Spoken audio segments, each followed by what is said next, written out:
Welcome to Angle Relationships in Circles. When a chord intersects a tangent line or another chord, what relationships exist among angles and arcs that are formed? Our goal is to use angles formed by tangent, secants, and chords to solve problems. We're going to review a little bit here. Note, in solving an equation with fractions, one of the first things to do is to always clear the fractions. So we multiply each side by 2. This will cancel the 2's on the right. We'll have 2 times 15 for 30, which will equal 4x minus 9. Then we add 9 to both sides, so we get 39 is equal to 4x. Just divide by 4, and now my x is 9.75. All right, you're going to do this one. What is the first thing you're going to do? Yes, that's right. You're going to multiply both sides by 4 to get rid of the fraction. 4 times 20 is 80.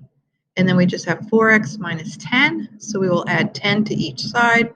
And again, divide by 4, so our x is 22.5. If two lines intersect a circle, where can the lines intersect each other? On the circle, outside the circle, and inside the circle. We're going to learn the formulas for each one of these today. The intersection on the circle. Review inscribed angle theorem. Now remember, we learned earlier that the measure of an inscribed angle is equal to half the measure of the incepted arc. So your arc is 80 degrees, so that means that this is 40 degrees, half of that. Okay? So the measure of angle 1 is equal to half of angle A. What if one side of the angle is a tangent to the circle? Let's take a look at that. This is called the tangent chord angle theorem. Okay. So if a tangent and a chord intersect at a point on a circle, then the measure of each angle formed is 1/2 the measure of the arc. So the measure of angle 1 is 1/2 of the arc AB. The measure of angle 2 is 1/2 the arc of BCA. Okay, so in other words, to simplify this, instead of using ABC, notice that the measure of angle 1 is just half of your A, of your arc degrees, while the measure of angle 2 is half of your B arc degrees. Okay, so if we have here 80 degrees, we're going to find the measure of AB, and we're going to find the measure of BCA. So 80 degrees equals 1/2 the measure of AB. So that means we just had to multiply each side by 2, and we would have picked up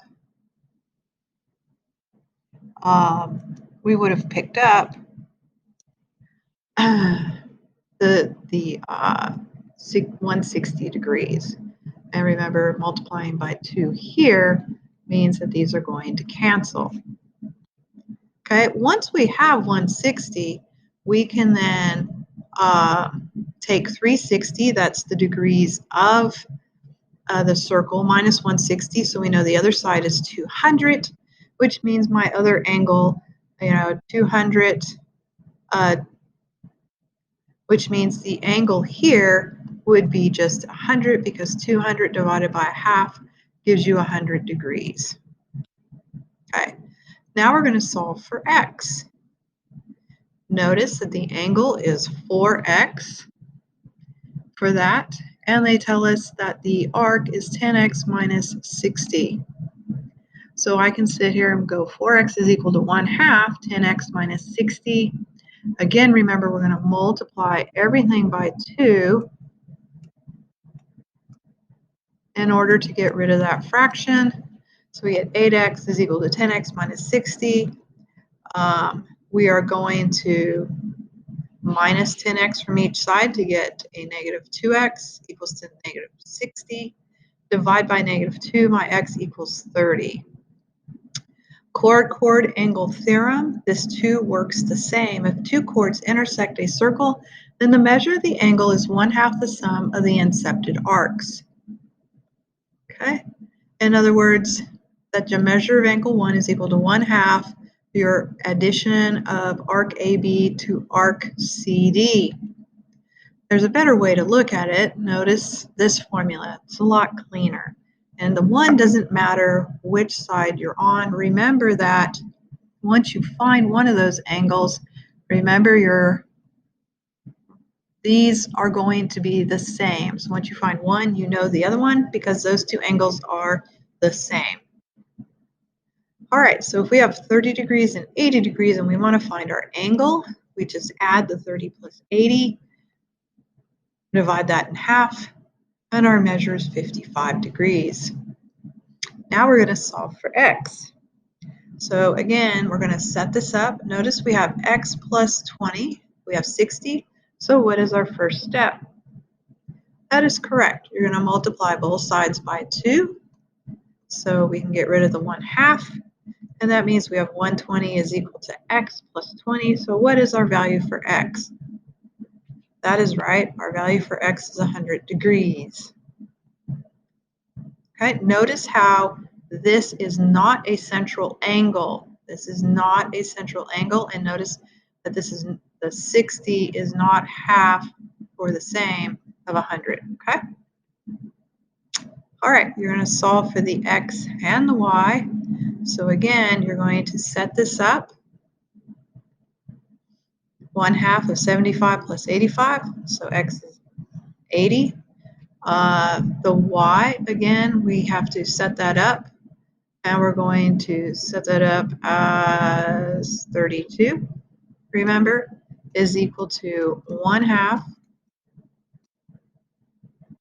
20 plus y. Okay, go ahead and solve that and let me know what the value is. That's right, your value for y is going to be 44. All right, we're going to do intersections outside the circle. Secant angle theorem. Please notice that your angle of measure 1 is going to be 1/2 your incepted arc. So remember, we are looking at the arcs. We are not looking at the lines. Minus the larger arc is going to be minus the smaller arc. Okay, to simplify the formula, look at that. So the larger arc minus the smaller arc, and you take half of it to find out what your angle is. Okay, so secant tangent, again, is the same thing. You're going to take the larger arc and subtract the smaller arc from that. So remember that. Here's your simplified version. Again, exactly the same formula. It is the larger arc minus the smaller arc. Tangent theorem. Okay. Again, it is the larger arc coming all the way around here minus the smaller arc that's in here. And you can see that through the simplified version as well. So intersections outside the circle, you have secant, tangent, and tangent. In all cases, the measure of the exterior angle is always found in the same way, 1/2 the difference of the larger and smaller arcs. Let's take a look at this. We're going to find measure 1. This is how it would be set up. So what is measure for angle 1? That's right. It's going to be 35 degrees. Example 6. Again, we're going to find the measure for angle 1. This is how it's set up. What is the measure for angle 1? That's right. It's 25 degrees. We're going to take a look at this. Rays K and M are tangent to the circle. Notice that we have 210. We have not been given the measure of this interior one, but please notice it'll be easy to find because we just take 360 minus 210 and it's equal to 150. So remember on the tangent ones, we can do this. They don't have to give you all the arcs. On the other two, they do. So again, we have a measure of equal to 1/2, 210 minus 150. So that means that our angle is 30 degrees. Okay, here's a few extra problem. If I have, remember here, we're going to set this up. Notice over here we have 210. So remember that angle 1 is going to be equal to 1/2 the measure of 210. So angle 1 is going to be equal to what? That's right. It's going to be equal to 105. Okay, same with over here. We need to find, they gave us the measure of 98. That's going to be equal to 1/2 of whatever our arc is for that angle.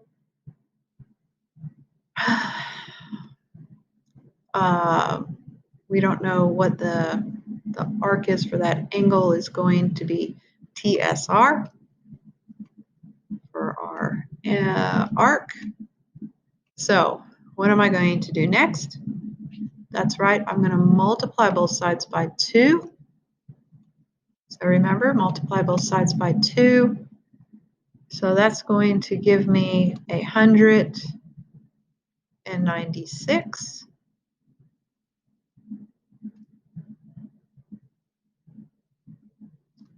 And that's going to be equal to TSR. Okay. Alrighty, here we have chords, and we can do them this way as well. So since we don't know what x is, that's going to be equal to what? That's right, we're going to have 1/2, and we just have to add up our arcs, right? So you're just going to add up the arcs and then divide it in half. So go ahead and give me the answer.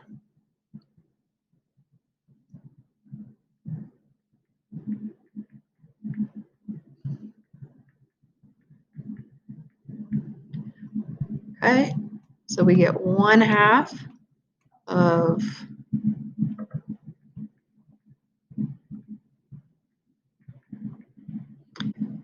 286, and our answer is going to be 143 for x. Over here, we actually have the interior angle is 102, but we need to find what this interior is. Please remember that this is a straight line here. So I have 180 minus 102,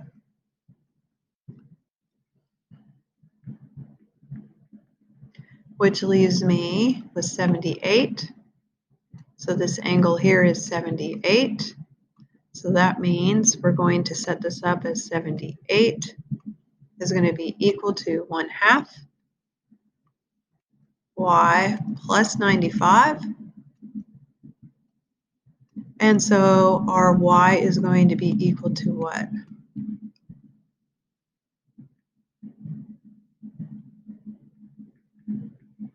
That's right, y is going to be equal to 61 degrees.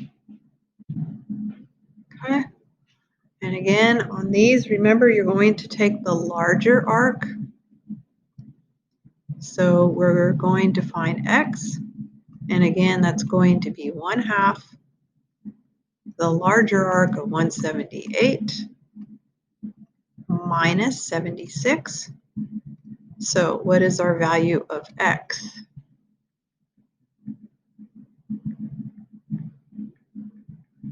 That is correct. The value of x is 51.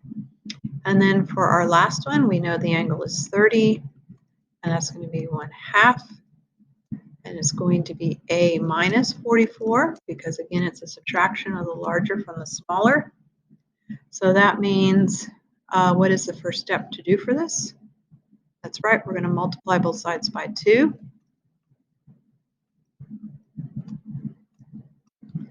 Okay, so my value for A is equal to what? That is correct, 104.